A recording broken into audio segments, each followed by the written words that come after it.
सानिहाई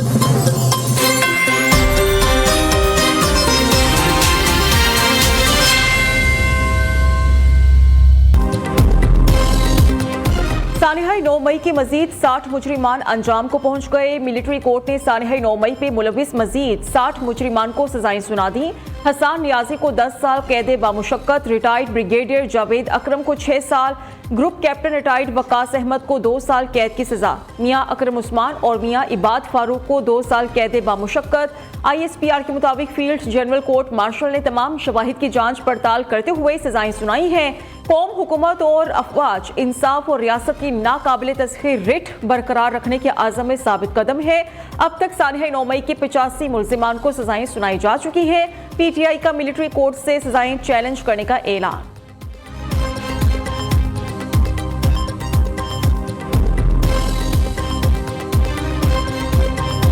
आज एक बहुत बड़ा दिन है कि जिस तरीके से मुल्क के दिफाई इदारों को कमज़ोर करने की कोशिश की गई और मुल्क की दिफाई तनसीबात पर हमले किए गए, तो ये बाकायदा एक मज़मूम साजिश थी बानी चेयरमैन PTI की तरफ से, और ये मास्टरमाइंड जो थे इस सारे हमलों के वो बानी चेयरमैन PTI थे और उनके जो रुफ़का थे सारे, उन तमाम ने इसकी मनसूबा साजी में हिस्सा लिया। हम समझते हैं कि इंसाफ का बोल बाला हुआ है और इंसाफ का बोल बाला होने के साथ साथ अब मुल्क के अंदर कोई भी जुर्रत नहीं करेगा कि वो दिफाई तनसीबात पे हमला करे, वो दुश्मनों का ख्वाब पूरा करे, जो मुल्क दुश्मन जिस चीज का ख्वाब देखते हैं।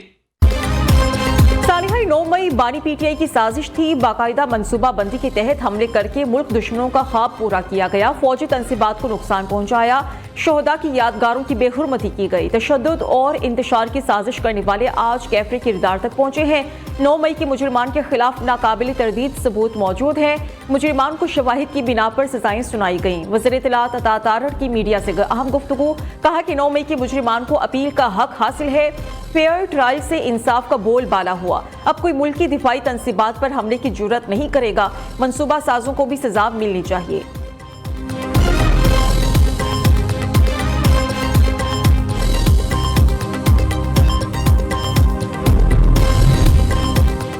कराची में घंटों बाद ट्रैफिक की सूरत हाल मामूल पर आ गई। मुख्तलिफ मकामात पर एहतजाज के बाइस शहरी कायद में ट्रैफिक का निज़ाम दरहम बरहम। बदतरीन ट्रैफिक जाम ने शहरियों को अजियत में मुब्तला किए रखा। कराची में 2 रोज के लिए दफा 144 नाफिज है। इतलाफ 31 दिसंबर और 1 जनवरी के लिए होगा। नए साल पर हवाई फायरिंग और आतिशबाजी पर पाबंदी आयद। सिक्योरिटी फोर्सेस की खैबर पख्तूनख्वा में 3 मुख्तलिफ कार्रवाइयां, 13 खवारिज जहन्नुम वासिल हो गए, 16 जख्मी। फायरिंग के तबादले में मेजर ओवैस शहीद हो गए। ISPR के मुताबिक जनूबी वज़ीरिस्तान में 6 खवारिजी हलाक हुए, 8 जख्मी हुए। शुमाली वज़ीरिस्तान ऑपरेशन में 5 खवारिजी जहन्नुम वासिल हो गए, 8 जख्मी हुए। मेजर ओवैस ने जाम शहादत नोश किया। जिला बन्नू के इलाके जानी खेल में 2 खवारिजी मारे गए। सदर, वज़ीर आज़म, वज़ीर दाखिला का सिक्योरिटी फोर्सेस को कामयाब ऑपरेशन पर खिराज तहसीन। शहीद मेजर ओवैस को खिराज अकीदत पेश किया।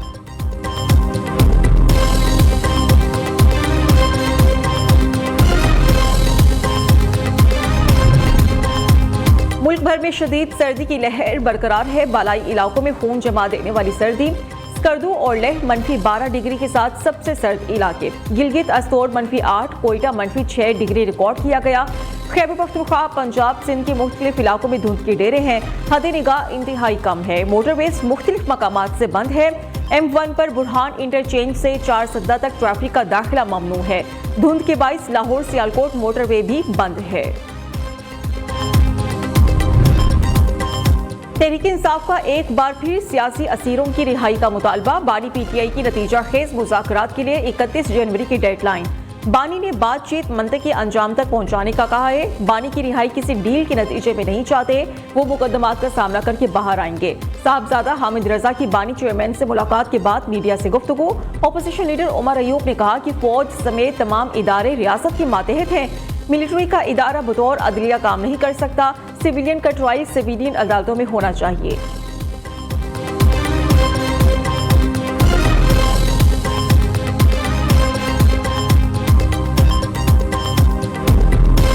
हम आखिरी हद तक जाएंगे। उनके मुतालबात जो आइन, कानून, कायदे, दस्तूर, रूल्स के मुताबिक आते हैं, हमारे डेमोक्रेटिक नॉर्म्स के मुताबिक आते हैं, हम ज़रूर उन पे जिस हद तक भी पेशकदमी कर सके करेंगे। बयानात से अगर हमारी पॉलिसियाँ बदलने लगें, अगर हमारी सोचें बदलने लगें, अगर हमारा निज़ाम, हमारा आइन, हमारा कानून गब्रियल जैसे लोगों के मातहत चला जाए और उनकी ट्वीट्स की अतात करने लगे तो फिर तो हम स्टेट की।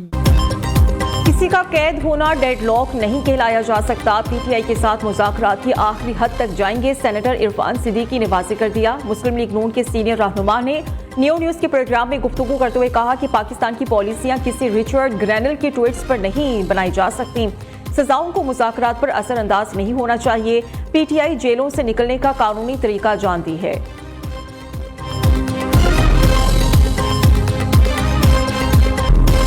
पीटीआई ने भी मुआशी बेहतरी का एतराफ़ कर लिया। अडियाला जेल में पेशी के दौरान सहाफ़ी ने सवाल पूछा, क्या हुकूमत ने मईशत को इस्तेहकाम दिया है? बानी पीटीआई ने जवाब दिया कि मईशत मुस्तहकम होने से पाकिस्तान दिवालिया होने से बच गया, लेकिन तरक्की नहीं हुई। इससे पहले बानी पीटीआई और उनकी पार्टी के रहनुमा बार बार दावा करते रहे कि मईशत खराब है, मुल्क दिवालिया हो रहा है। अब बानी पीटीआई ने खुद तस्लीम किया है कि मईशत में बेहतरी आई है।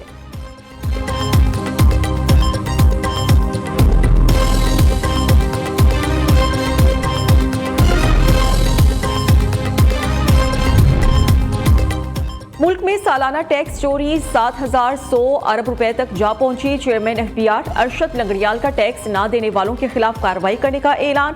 कहते हैं कि 1,69,000 नॉन फाइलर्स को नोटिस भिजवाए हैं। 38,000 ने इनकम टैक्स गोशवारे जमा करा दिए। हमारा फोकस सिर्फ टॉप के 5% अफराद पर है। दीगर 95 अफराद में टैक्स लीकेज सिर्फ 140 अरब रुपए है। दूसरी जानिब सेनेट कायमा कमेटी में नॉन फाइलर्स पर गाड़ी और जायदाद की खरीदो फरोख्त समेत दीगर पाबंदियों का तरमीमी बिल मंजूर। नॉन फाइलर्स पर गाड़ी, बैंक अकाउंट, शेयर्स खरीदारी पर पाबंदी की शिक मंजूर दी गई है। नॉन फाइलर्स को गाड़ी, जायदाद खरीदने से पहले माली अहलियत साबित करना होगी।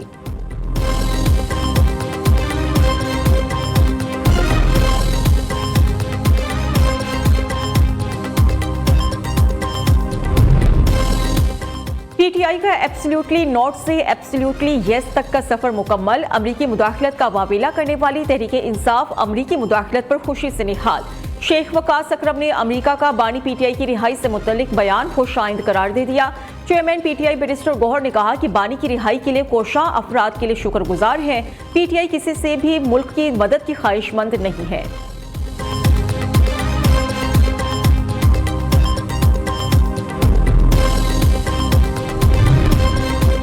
जैक गोल्डस्मिथ को ख्वाजा आसिफ का ट्वीट एक आंख ना भाया। रिएक्शन में तंज से भरा ट्वीट दाग दिया। कहा कि यह है पाकिस्तान का असल वजीर दिफा, यानी एक बड़ा आदमी।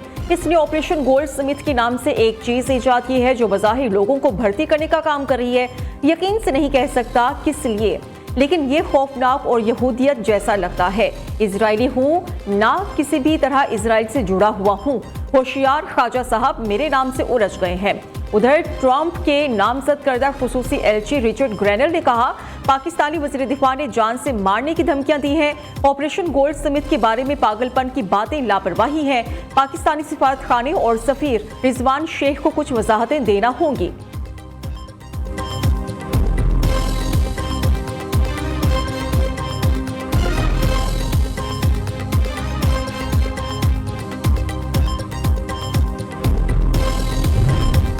पाकिस्तान अमरीका से एहतराम अदम मुदाखलत पर ताल्लुकात बरकरार रखना चाहता है। दोनों ममालिक की हुकूमतें अहम मामलात पर राबिते में रहती हैं। कोई अमरीकी ओहदेदार ज़ाती हैसियत में बयान दे तो इस पर तबसरा नहीं करते। तर्जुमान दफ्तर खारजा ने वाज़ेह कर दिया।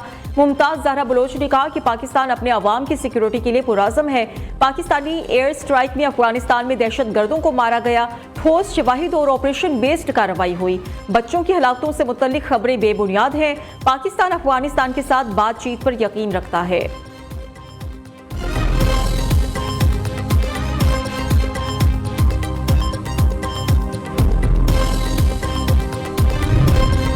वज़ीर-ए-आज़म का आज़रबाईजान के सदर इल्हाम अलीयोव से टेलीफोनिक राबिता। तैयारा हादसे में कीमती जानों के ज़िया पर ताज़ियत की। शहबाज शरीफ की आज़रबाईजान को हर मुमकिन ताउन की यकीन दहानी। कहा कि पाकिस्तानी कौम बरादर मुल्क के अवाम के दुख में बराबर की शरीक है।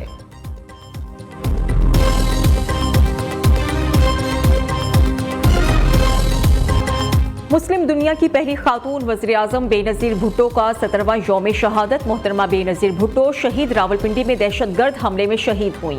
गढ़ी खुदा बख्श में शहीद बेनज़ीर भुट्टो की 17वीं बरसी के इंतजामात मुकम्मल। सदर मुमलिकत Asif Ali Zardari, chairman Peoples Party Bilawal Bhutto डोडेरो पहुंच गए। बेनज़ीर भुट्टो के मज़ार पर फातिह खानी और चादरें चढ़ाई जाएंगी। सदर जरदारी कहते हैं कि शहीद बेनज़ीर भुट्टो का नजरिया आज भी जिंदा है।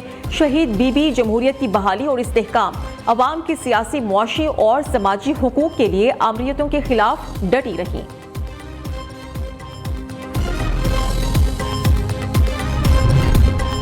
खैबर पख्तूनख्वा हुकूमत जिला कुर्रम के जमीनी रास्ते खुलवाने में नाकाम। 73 रोज से आमदोरफ्त मुअत्तल, 8 रोज से धरना जारी है।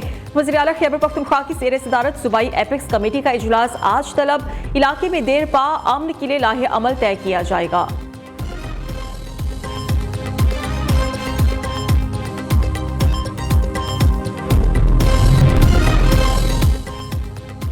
साबिक भारतीय वज़ीर आज़म मनमोहन सिंह 92 बरस की उम्र में चल बसे। मनमोहन सिंह को तबीयत खराब होने पर हॉस्पिटल ले जाया गया, लेकिन वो जांबर ना हो सके।